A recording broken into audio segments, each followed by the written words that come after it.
তো স্বাগত ডায়েটিশিয়ান সুস্মিতা মন্ডল, যিনি MSc food and nutrition certified diabetes educator and x nutrition with Manipal hospital Salt Lake. Please. তো প্রথমেই একটু আপনার নিজের ব্যাপারে একটু ইন্ট্রোডাকশন দেবেন, একটা মাইক্রোফোন।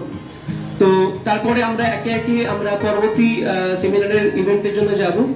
তো সেক্ষেত্রে রেডি নাকি? নিজের ব্যাপারে একটু প্রথমে একটু ইন্ট্রোডাকশন দিন। নমস্কার, আমি সুস্মিতা মন্ডল। আমি ডায়েটিশিয়ান ছিলাম 6 বছর ধরে, মণিপাল সল্টলেকের সাথে যুক্ত ছিলাম।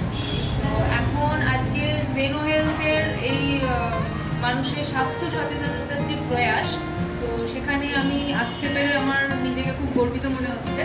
তো আমি চাইবো আজকে আপনাদের ডায়েট সম্পর্কে, মানে আমরা ডক্টরের কাছে যাই, তো ডক্টর